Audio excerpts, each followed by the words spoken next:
So today I have a short list of things that I want to talk about. I wanted to start off by talking about the Biden family pardons, kind of a political thing to start us off. Then I want to talk about a cultural thing.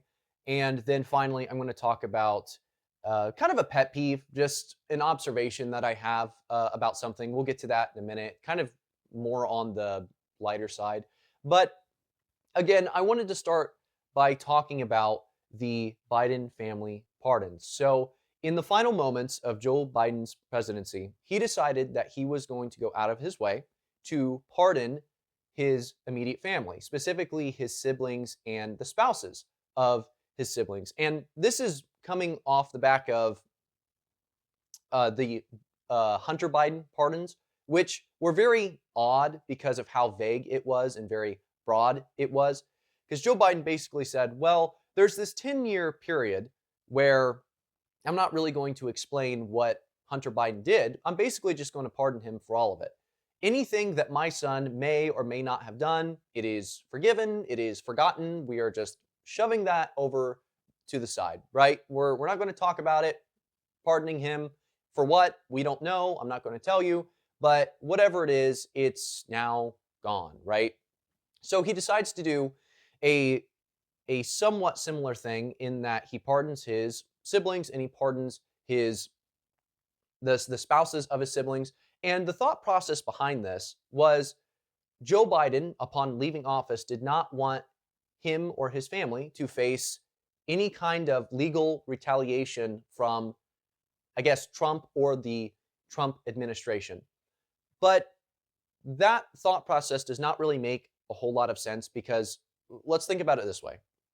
If your family did nothing wrong and they have nothing to hide and you trust the system, then there's no reason to pardon them.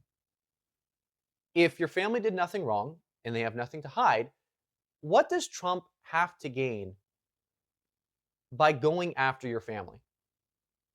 If there's no investigation to be had and no true crimes were committed, Trump has nothing to gain by going after your brother in law or your sister in law. That's publicity that the Trump administration does not need. Imagine Trump opens up these investigations or he's legally pursuing actions against the Biden family. Imagine the field day that the media would have with that. Trump, in retaliation to all the things he's been through and all the scrutiny his family has faced, has now opened up investigations and they're trying to pin things on the Biden family in retaliation. If there are no investigations to be had and your family is not corrupt, then Trump has nothing to gain by going after you and by going after your family. And you do not have to pardon them. And Trump actually came out and said it. I think he actually came out and said it himself. It's like it just makes him look guilty, is what it does. It makes him and his family look guilty. And so it's like, well, if Biden cannot pardon himself, because that's basically admitting that he has done something wrong, or that he has done something illegal, or that he is corrupt. But what he can do, what he can do is he can pardon his son and he can pardon his family and basically close off any avenues where people might be able to track things back to him. He's closing the back door in a sense. So nothing can come back to bite him in the rear end. So he's not pardoning himself. He's just pardoning everybody that's around him that was potentially, may or may not have been, involved in questionable things. And this is an example of recency bias in the sense that this is what the Biden administration is going to be remembered for, essentially. The final minutes of his presidency, he's like, oh yeah, my family's pardoned. Yeah, I'm going to do this for myself after claiming that he was not. Like, it's very, very surprising. He said that he wasn't going to pardon his son. He pardoned his son. Then he ends up pardoning the rest of his immediate family. And can you imagine if Trump did the same exact thing? And I've talked about it before. Imagine Donald Trump Jr. was guilty of all the things that Hunter Biden was guilty of. The left so desperately was looking for an avenue to Trump through his children. But it didn't happen.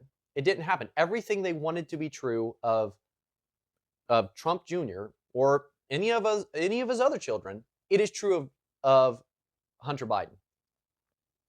And if Trump would have done the same exact thing, yeah, I pardon, my children and I pardon my immediate family, the media would have a field day with that as well.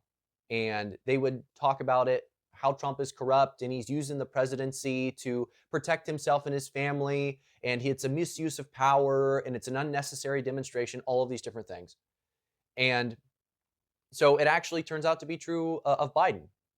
He's the one that pardoned his son. He's the one that pardons his family. He's the one that looks guilty upon exiting the White House. So unfortunate. It's going to be a black stain on the Biden administration. Like I said just a moment ago, it's going to be something that people remember because it's one of the last things that he does. The cultural thing that I wanted to talk about was I've been seeing a number of I've just been seeing some stuff on the internet about the increase in Bible sales throughout America. And I was listening to a podcast where these two guys were talking about it. And I don't remember, there's so much media that I consume on a weekly basis. So I apologize, but I can't remember who these guys were or what the podcast was or anything like that. But they were talking about this increase in the sale of Bibles. And they were basically asking the question, has Christianity become a fad?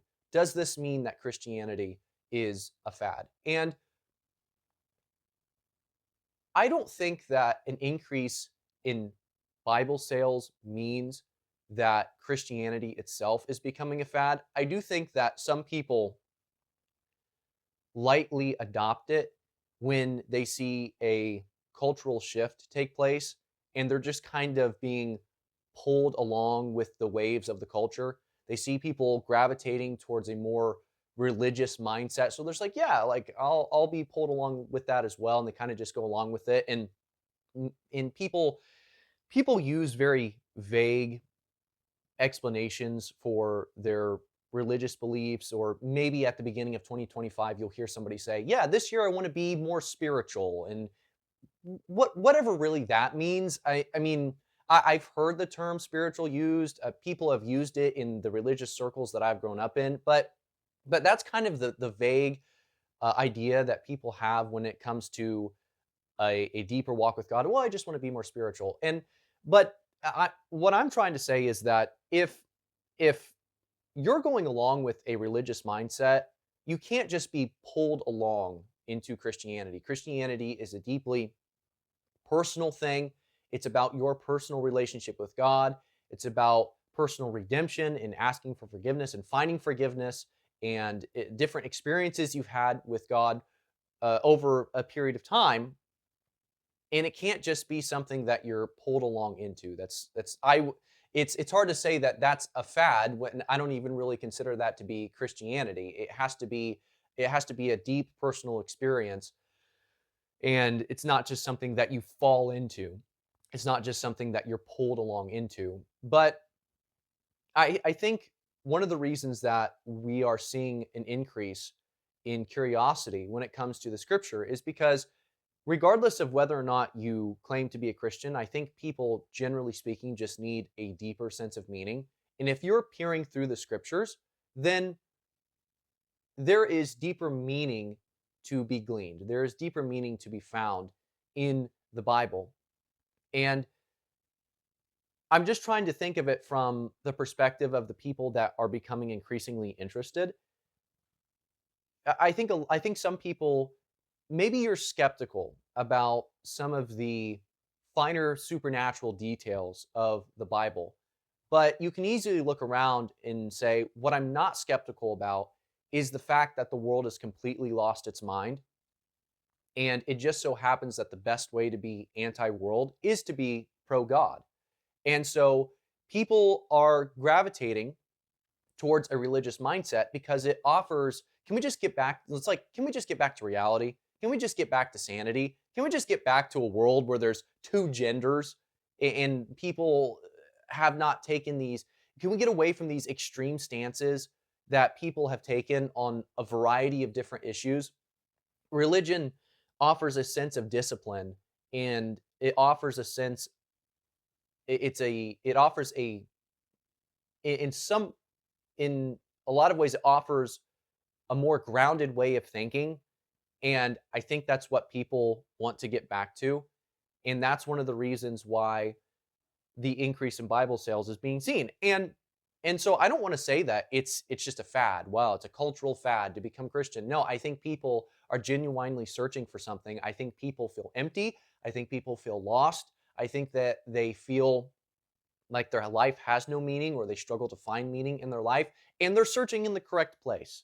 And and that I hope that they not only excuse me. I hope that they not only find that deeper sense of meaning, but I hope that it's not just an attempt to, ooh, I'm going to be more spiritual in 2025. I hope it actually leads them to a life-changing experience in meeting Christ, in truly becoming a Christian. The final thing, the pet peeve thing, is I am not a very artistic person.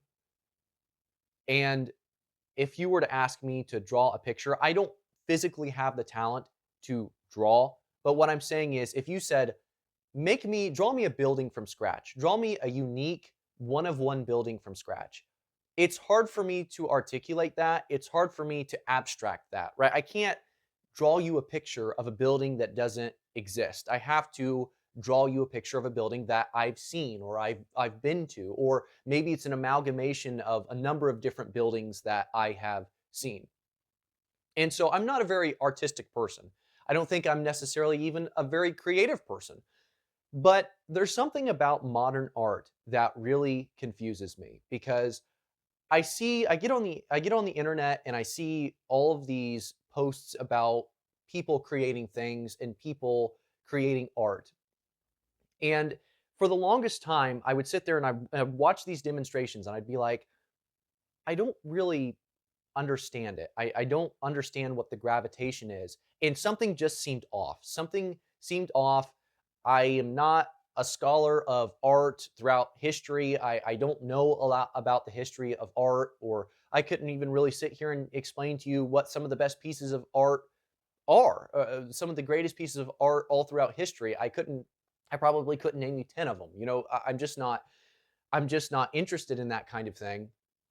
But there was just something that seemed off. Whatever the modern interpretation of art is, there's something wrong with it. And I couldn't quite put my finger on it. And as I've seen more of this content flow my way of modern day art, it finally dawned on me what the problem is or might be. And you know, this is just my opinion, but it seems like people have fallen in love with the method in which art is created as opposed to the art itself. And I see these videos and it's in these art galleries, right? And there's a crowd of people gathered around and they're just sitting there in silence, in awe of the sophistication.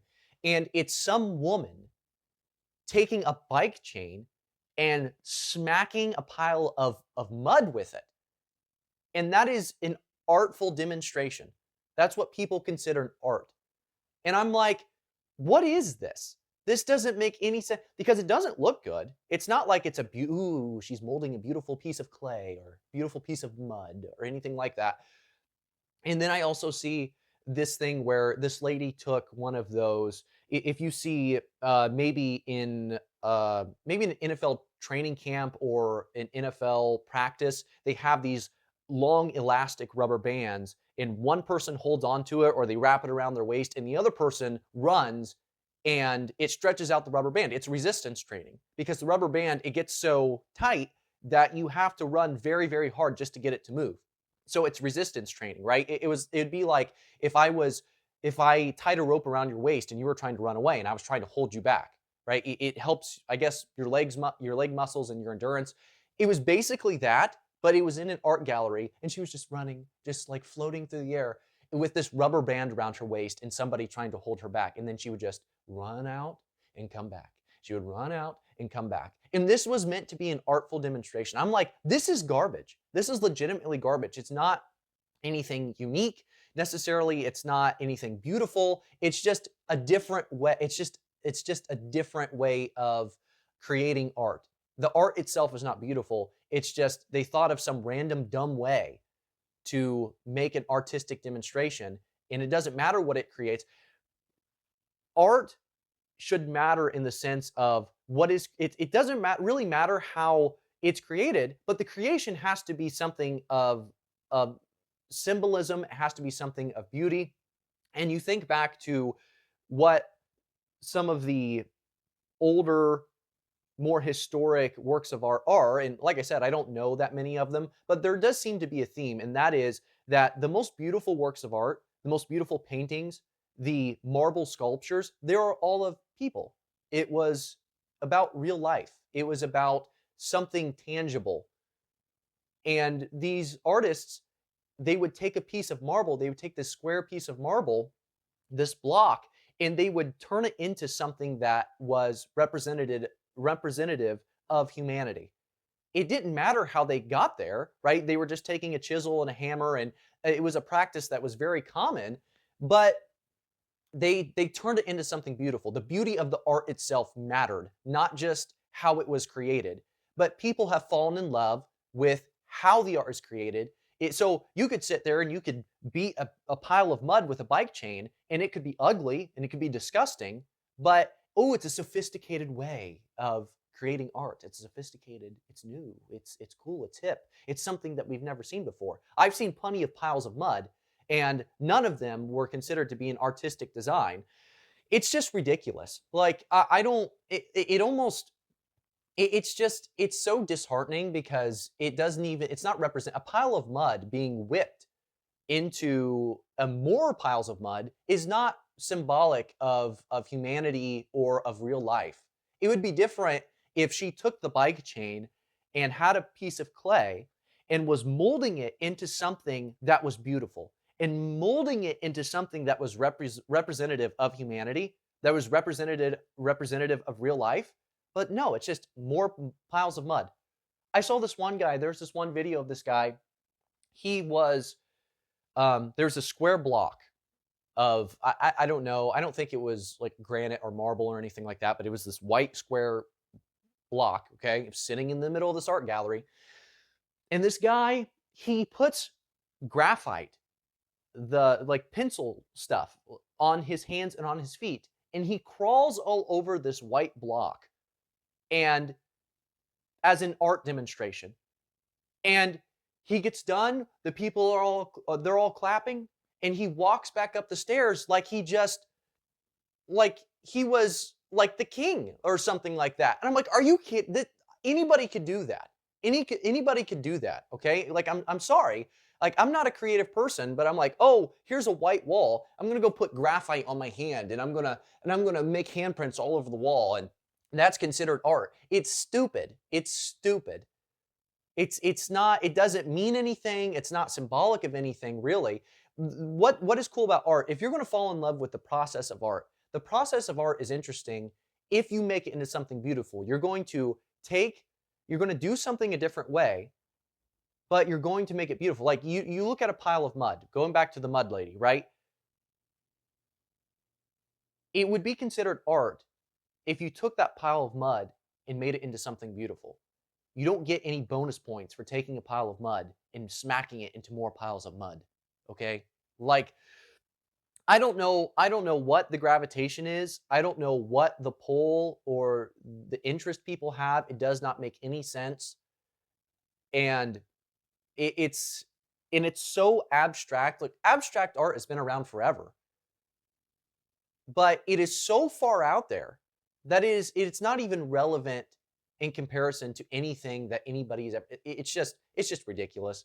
And it's a huge pet peeve of mine. It's a huge pet peeve of mine when I see all these people so interested. Oh, wow, that's just so amazing, so amazing. Good job. You know, you're sitting there in a rocking chair. I got a rocking chair in this room. I could sit this rocking chair up in the middle of an art gallery and name it something stupid, and people would sit there and stare at it like it's the greatest thing ever. It's dumb, dumb, dumb stuff. And I get tired of seeing it, but it's just it annoys me to death. It annoys me to death. There's something wrong with the way we interpret art in the modern day. There's something off about it, and it took me a long time to finally figure it out. People have fell in love with the process, not the art. The process does not matter if the art ends up being garbage.